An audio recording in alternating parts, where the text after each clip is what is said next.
Salut à tous et bienvenue sur 15 à Milan. Le Milan s'est imposé 1-0 sur la pelouse du Napoli ce soir. But de Giroud à la 40e minute qui reprend dans la surface une frappe manquée de Calabria. Et le Milan est leader ce soir. À mes côtés aujourd'hui, Nico et Félix. Salut à vous. Bonsoir. Ciao. Nico, le Milan bat l'Inter, gagne à Naples après des contre-performances face à des petites équipes. Le moins qu'on puisse dire, c'est que cette équipe nous surprend et réalise ce soir une excellente opération sur le plan comptable. Et tu as fait un très bon résumé. On est premier de ce championnat avec une courte avance sur l'Inter. Je pense que pour le Napoli, ils ne sont pas encore entièrement évincés de cette course au titre, mais je pense que moralement, elle va faire du bien pour nous et du mal pour eux. Je pense quand même que Milan a mérité sa victoire. Une première mi-temps quand même très disputée avec énormément d'erreurs techniques sur les phases offensives des deux côtés. Giroud marque le même style de but qu'il avait mis contre l'Inter dans le derby. Et ça a lancé enfin ce match. Et on a quand même vu le Milan en seconde période être au-dessus de cette équipe du Napoli. Et après, les 20 dernières minutes, le Napoli a poussé pour aller chercher cette égalisation. En plus, ils étaient donc à domicile.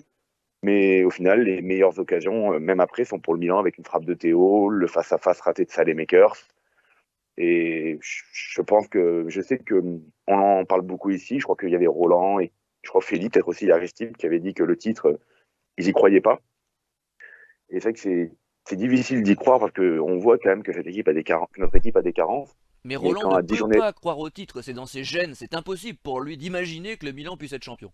mais quand tu vois qu'à 10 journées de la fin, on est premier et on a 10 points d'avance, si je dis pas de bêtises, sur le cinquième, l'Atalanta, même s'ils gagnent leur match en retard, ça nous ferait 10 points d'avance sur le cinquième.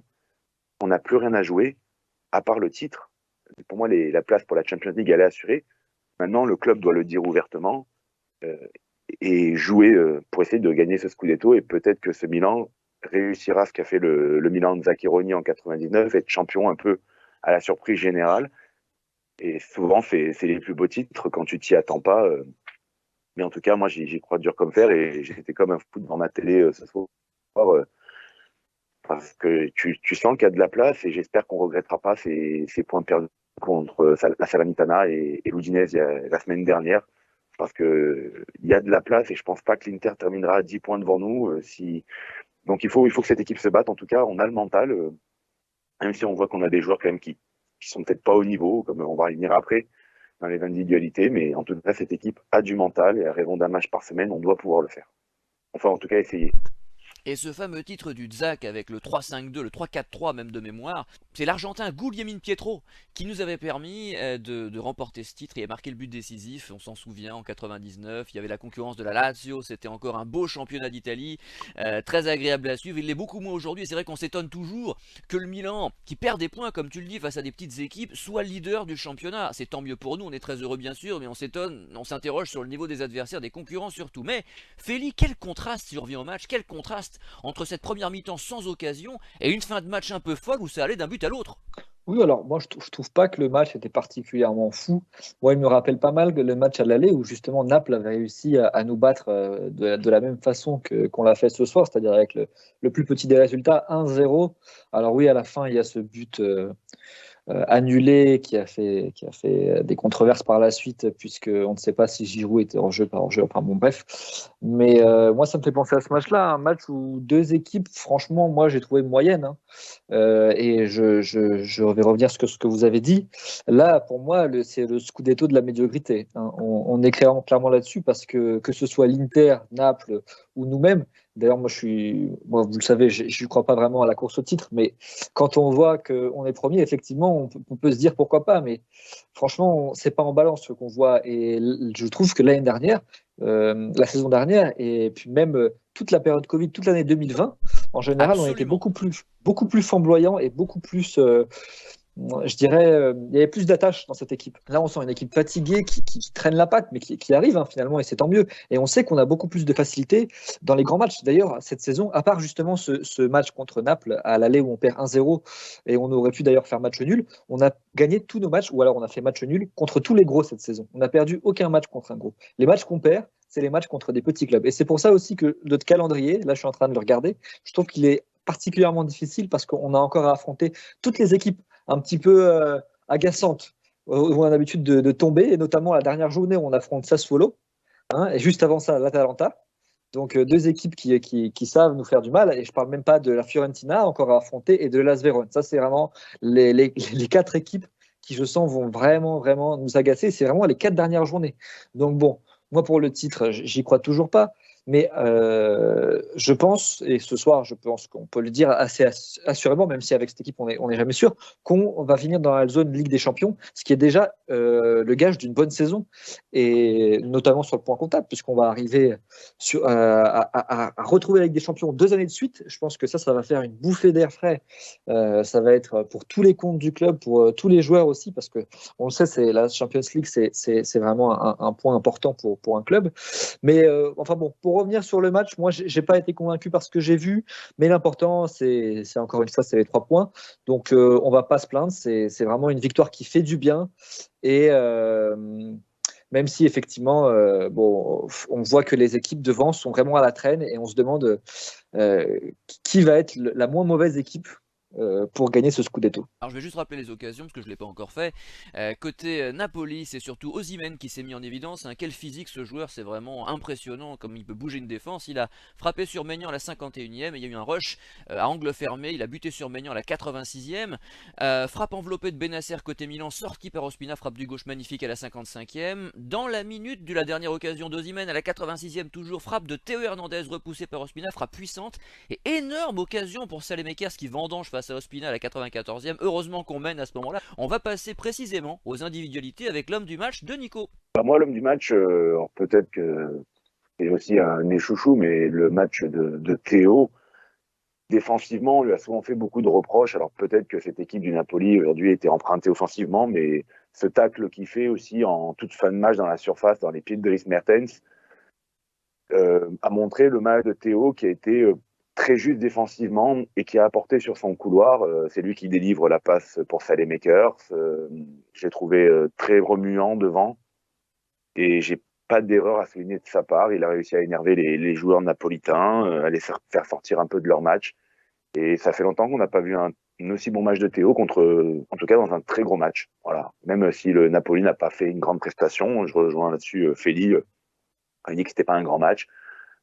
Mais j'ai envie de souligner le match de Théo qui a été de très très bonne facture. Après, on aurait même pu dire aussi la paire Kalulu-Tomori qui a annihilé Osimhen, qui est un véritable feu follet et très remuant devant. Et ton commentaire sur Théo Hernandez contraste avec ce qu'on entend ces derniers temps dans l'émission. Peut-être aussi que son match contraste avec ses dernières prestations.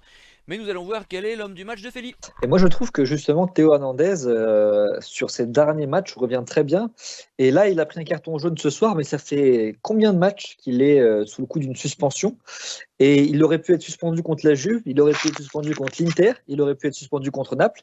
Et finalement, il prend ce carton jaune que ce soir. Donc, c'est un Théo Hernandez discipliné depuis quelques temps. Et ce soir, il en fait la preuve, même si effectivement, juste ce point noir avec cette petite embrouille avec Osimhen qui lui met le carton jaune. Mais sinon, pareil, je trouve que Théo a fait vraiment un superbe match, comme la défense centrale. Mais pour moi, ce soir, le meilleur, c'est encore une fois Benasser. Parce que l'Algérien a encore été partout au milieu de terrain, notamment en première mi-temps, où il a vraiment permis de couper toutes les attaques napolitaines, c'est-à-dire qu'il faisait le ménage au milieu de terrain. Et puis, il montait aussi très bien les transitions offensives de notre équipe. Et donc, en ce moment, il est vraiment sur une très, très bonne forme. Je trouve l'Algérien, il revient très bien après ce temps de blessure et de mise au banc au profit de Tonali. Et je trouve maintenant que ce trio, alors, moi, je suis pour le milieu à 3. Donc aujourd'hui, je pense que c'était un milieu à 3. On a vu Benasser un cran au-dessus avec Kessié et Tonali en 6. Alors moi, je pense que Benasser pourrait être ce numéro 6 plutôt que Tonali, mais je trouve que la base de ce milieu à 3 est très intéressante et beaucoup plus stable que lorsqu'on joue avec un milieu offensif comme Brahim Diaz. Donc je demande à revoir ce milieu à 3. Après Tonali, moi je l'ai trouvé très décevant ce soir. Il s'est bien rattrapé en fin de première mi-temps, mais la première demi-heure était catastrophique, j'ai trouvé. C'est pas du tout le Tonali qu'on connaît. Ensuite, il s'est blessé, malheureusement, j'espère qu'il n'y a rien de grave. Mais c'est vrai que ça me déçoit, moi, de le voir si bas. Parce que je pense qu'il est toujours pareil, on en a déjà eu cette discussion plusieurs fois. Je pense qu'il serait très intéressant, justement, près des 30 derniers mètres adverses, par son physique, par sa technique, par sa qualité de frappe, même si elle s'est pas vue sur la remise de Léao. Léao, action extraordinaire d'ailleurs en début de première mi-temps, là, quand il donne le ballon à Tonali, qui malheureusement rip complètement sa sa frappe. Effectivement, je préférerais Bennacer devant la défense et Tonali un peu plus haut, on verra bien si ça peut se dessiner à l'avenir. Nico, je crois, veut réagir sur le milieu. Moi, j'ai pas trop l'impression que c'était un milieu à trois. Je pense surtout que Pioli a voulu remplacer en poste pour poste Kessié par Diaz, qui l'espagnol est très décevant ces derniers mois. Il l'avait déjà fait lors du derby. Vous savez, je trouve pas énormément marché. C'était pour annihiler Diaz cette par fois-ci. Kessié plutôt. Oui, excuse-moi. C'était pour annihiler Brozovic qu'il avait fait ça. Là, c'était peut-être pour annihiler Fabien Ruiz à la relance. Le problème, c'est que je trouve qu'offensivement, le Milan et notre équipe est amputé quand même d'un joueur parce que Kessié, on voit quand même que quand le défenseur sort directement sur lui en étant aussi haut sur le terrain, il n'est pas aussi bon que lorsqu'il est plus bas et qu'il a plus de jeu devant lui. C'est plus sur l'aspect défensif que ça apporte quelque chose. Et la preuve, on l'a vu quand le Napoli a poussé. Déjà, Krunic, quand il est rentré, a pris la place de Kessié et Kessié a pris la place de Tonali. Mais j'ai trouvé quand même Kessié un niveau largement au-dessus quand il a joué plus bas que lorsqu'il a joué à ce poste de faux numéro 10. Oui, c'est surtout ses retours défensifs en fin de match qui ont été utiles, tu as raison. Nico, as-tu une bonne surprise? La bonne surprise, Léao, qui a montré aujourd'hui tout son talent sur ses qualités de dribble. Franchement, ça fait longtemps que j'ai pas vu au Milan un joueur avoir cette capacité de pouvoir effacer. Il a vraiment de la fantaisie dans ses dribbles. Il aura fait franchement, à Di Lorenzo, je crois, il a pris un petit pont en première mi-temps où il est passé entre lui et Politano. Il y a eu en seconde période aussi à Mario Rui un moment qui a pris un espèce de dribble, là, comme quand il fait la passe pour Tonali, c'était en fin de première mi-temps. Mais le problème qu'il y a avec Léao, c'est qu'en fait, il faut qu'il apprenne à lâcher le ballon. Alors tu vas me dire, aujourd'hui, il y avait Messias, Kessié, qui offensivement, c'était pas ça, et Giroud, où il court plus vite que Giroud quand il a le ballon.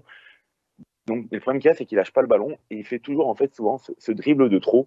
Et s'il apprend à lâcher le ballon, c'est que quand on voit cette qualité qu'il a pour effacer, et cette vitesse d'exécution, et il est quand même pas maladroit devant le but, il a une très grosse marge de progression. Voilà, il a montré toutes ses qualités, mais aussi ses carences. Et comme Feli fut le premier à le défendre dans l'émission, il est intéressant qu'il prête la parole à présent.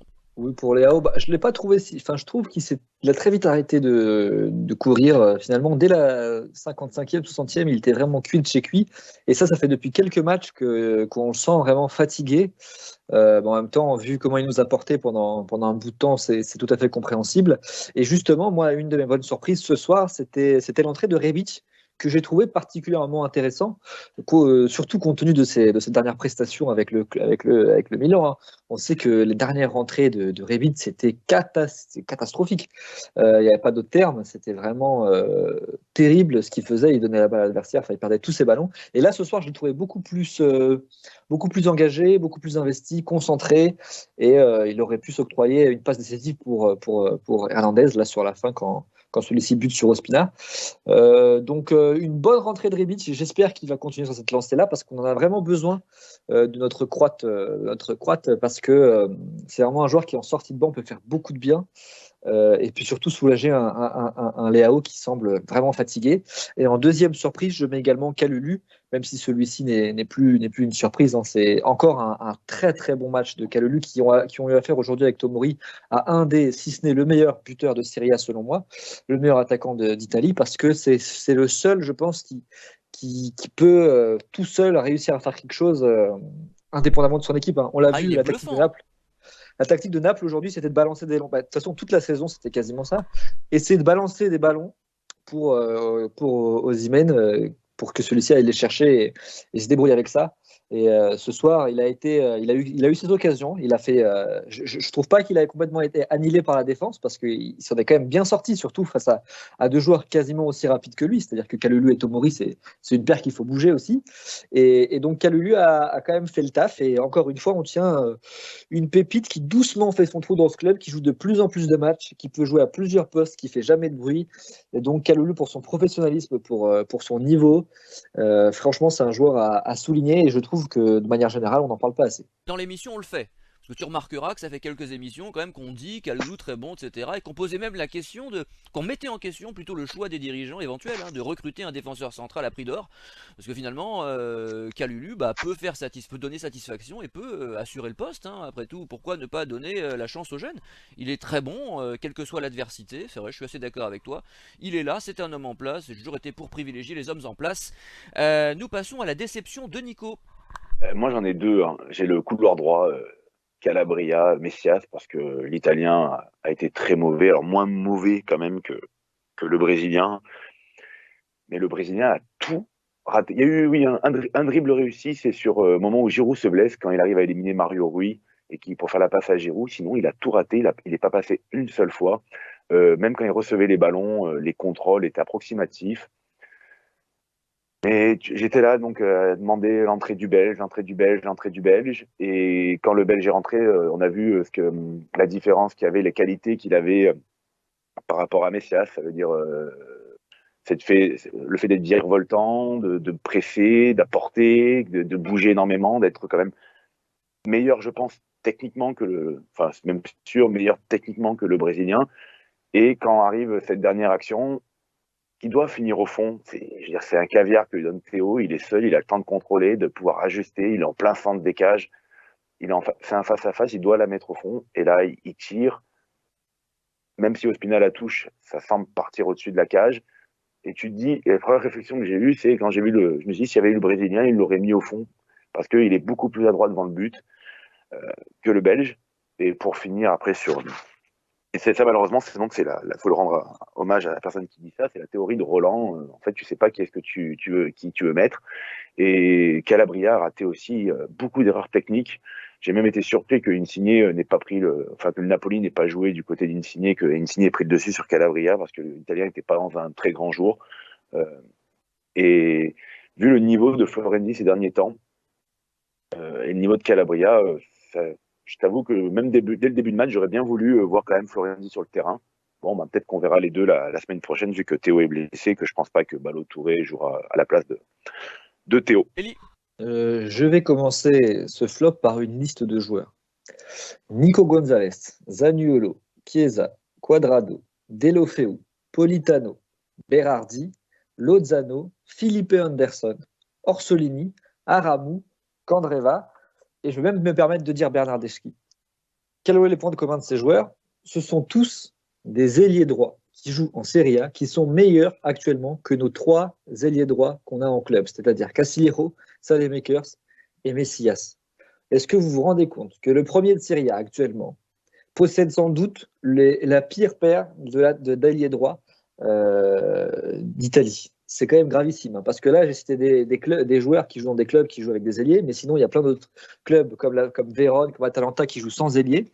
Et c'est quand même très grave d'être aussi haut sur le tableau, et tout le mérite en revient à Pioli d'ailleurs, avec un ailier droit aussi, avec une paire d'ailiers droits aussi faible. Alors, cette semaine, j'ai fait un post sur le forum où j'expliquais pourquoi, selon moi, Messias était titulaire à la place du Belge. C'est parce que ce dernier, en je crois 16 ou 17 matchs avec le Milan, en Serie A, a marqué 4 buts, soit autant que Saelemaekers en 70 matchs. Donc on voit aussi pourquoi le Brésilien est préféré, parce que ce dernier, effectivement, et tu l'as bien dit Nico, quand il est le devant but, il ne rate pas. Mais par contre, tout le reste, en fait, il rate tout le reste. Et ça tue un nombre incalculable d'attaques. C'est-à-dire que si on n'attaque pas par le côté gauche, ça sert à rien en fait. Et moi, quand je vois Leao qui essaye de faire tout seul, à la limite, je peux comprendre, parce que faire la passe à Saelemaekers ou Messias, c'est une garantie d'avoir une sortie de but. Vraiment, Messias, je crois qu'il a gagné un corner de tout le match. Sinon, et une fois, oui, effectivement, il a gagné un duel contre Di Lorenzo. Mais sinon, tout le reste, c'est des pertes de balles, et même pas des bonnes touches, même pas des trucs intéressants. C'est vraiment que des pertes de balles. Et comme vous l'avez dit, effectivement, Saelemaekers, finalement, ce n'est pas beaucoup mieux. Donc, c'est vraiment très grave d'avoir un point aussi faible. C'est-à-dire que même quand on a, par exemple, un milieu offensif en méforme comme Dias, on arrive à trouver des alternatives, que ce soit Krunic, qui reste quand même un joueur solide, mais caissier comme ce soir. Et puis on a des alternatives. Alors que sur le côté droit, c'est vraiment je ne sais pas, c'est vraiment la course à celui qui rate le plus de choses. Donc, c'est un poste à corriger urgemment pour le mercato estival. Passons aux mentions particulières. Nico, de qui n'as-tu pas parlé? Bah, tu sais quoi, même s'il n'était pas rentré sur le terrain, je l'aurais trouvé meilleur que Messias et Ibrahimovic. Parce que faut savoir qu'à la base, c'était même pas sûr qu'il puisse jouer. Il a demandé apparemment à Pioli de faire qu'il le mette dans le groupe pour être sur le banc de touche pour apporter entre guillemets son aura. Et tu as vraiment l'impression que c'est l'entraîneur adjoint. De toute façon, il suffit de voir les gros plans que faisait la télé sur lui, les consignes qu'il donnait. Ce gars-là, on peut parler ce qu'on veut au niveau de sa mentalité partout où il est passé, mais c'est vrai que chez nous, il s'est toujours extrêmement bien comporté. Et j'étais très content de le voir rentrer à la fin sur la pelouse, énerver les joueurs du Napoli avec ce petit ballon qui va envoyer un peu plus loin, venir se battre au poteau de corner avec Kessié et Saelemaekers en fin de match pour garder le ballon. Après, pour 7 millions, il peut donner des conseils. Hein. Oui, mais franchement, moi je pense qu'il y avait un véritable apport. Ce gars-là, Ah oui, c'est indéniable. Pour moi, même s'il n'est pas sur le terrain, il apporte quelque chose. Et je pense qu'il va faire du bien face aux petites équipes. Parce que là, il va re-rentrer gentiment. En plus, Giroud, apparemment, donc c'est blessé. Et pareil, un petit mot sur Giroud. Ce gars-là, c'est impressionnant. Tu le vois pas de tout le match et on le critique. Et il met le but au final vainqueur. C'est l'histoire de sa vie à ce gars-là, que ce soit avec l'équipe de France, que ce soit avec Arsenal, Chelsea, même si bon, il y a toujours un moment où à la fin, si vraiment il est en compétition avec quelqu'un, il joue pas, mais quand il y a personne et que tu l'appelles, ce gars-là répond présent. C'est son premier but à l'extérieur de la saison et il est ô combien important dans un match au sommet. Donc bravo à Giroud, en tout cas qui s'est vraiment démené sur le front de l'attaque face à Koulibaly et Ramani qui lui ont mené la vie dure. Voyons quel est le joueur bonus, ou malus d'ailleurs, de Feli.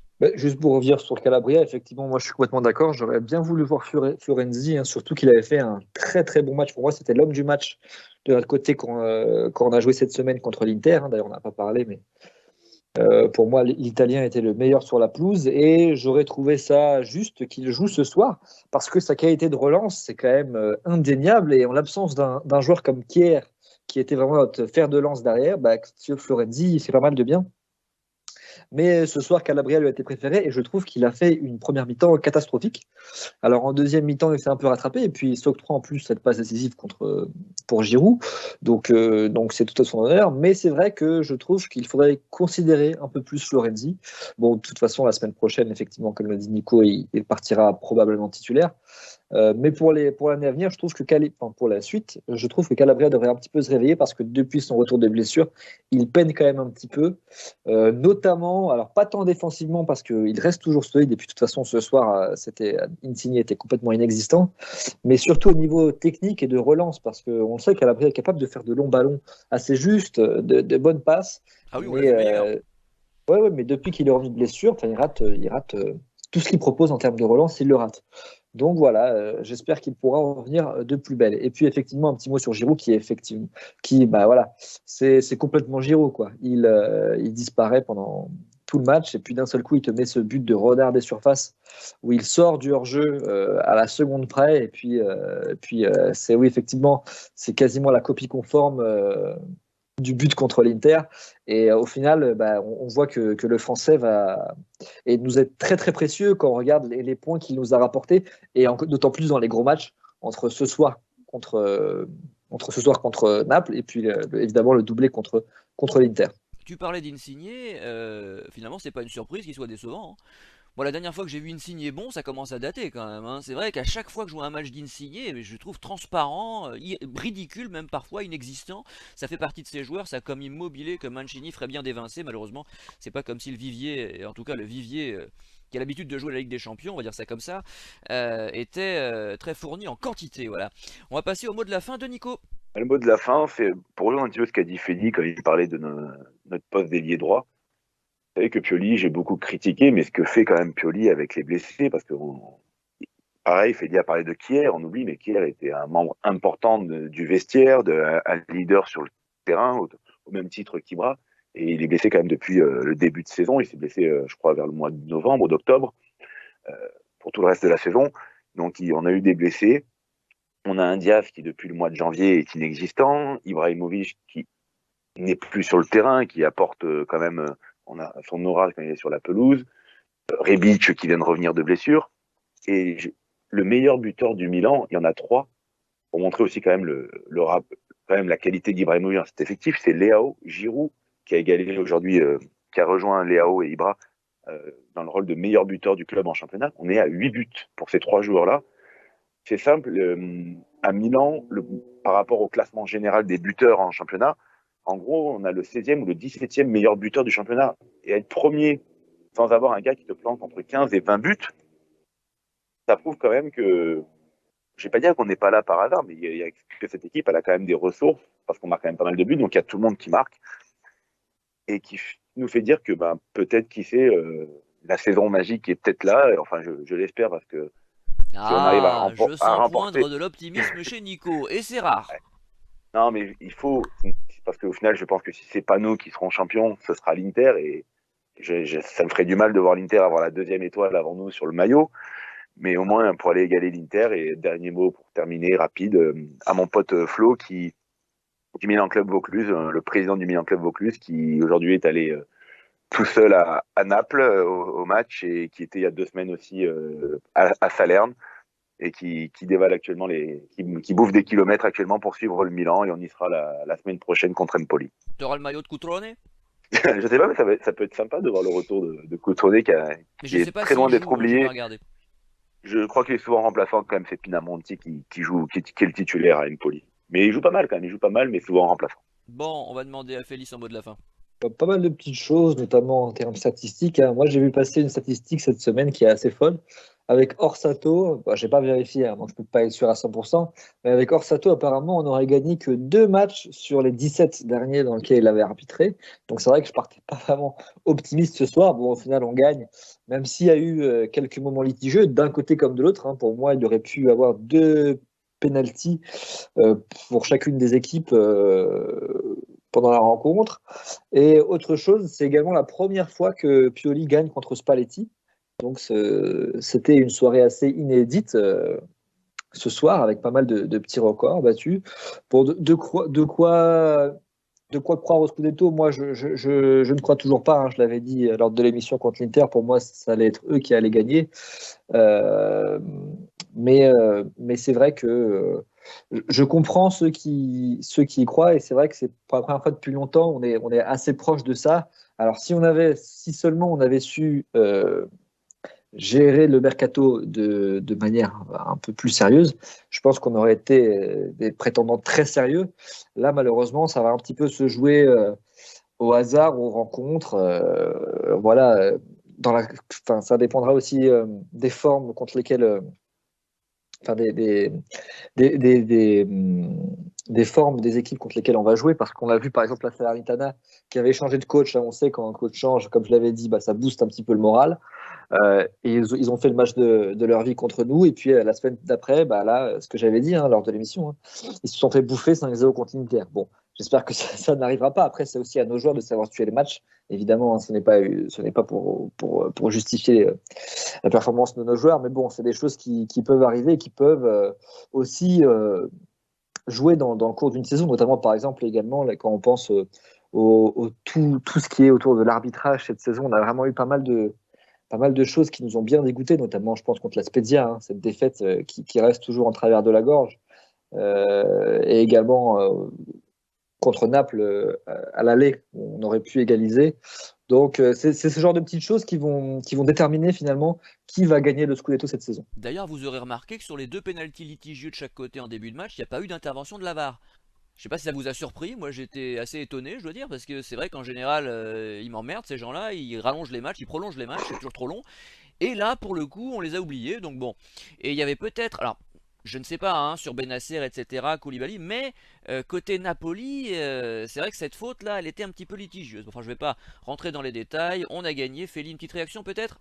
Oui, non, juste, je voulais évoquer Ibrahimovic, j'ai oublié de le faire juste avant.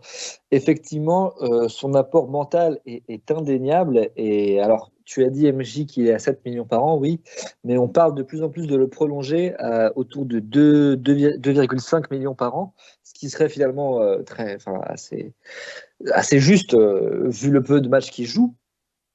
Mais ce qui ne serait pas, selon moi, une mauvaise idée parce qu'on sait vraiment que ce joueur apporte vraiment quelque chose de plus. Alors maintenant, on y arrive sans lui sportivement. Disons qu'on joue bien, même quand il n'est pas sur le terrain. C'est indéniable que dans le vestiaire, il manque de leader et je pense que le club a peur du départ d'Ibra parce qu'ils savent qu'ils vont se retrouver sans leader. Parce que on risque de probablement perdre Romagnoli, qui est le capitaine depuis de longues années maintenant. Caissier, qui, quoi qu'on en dise, est un leader du vestiaire.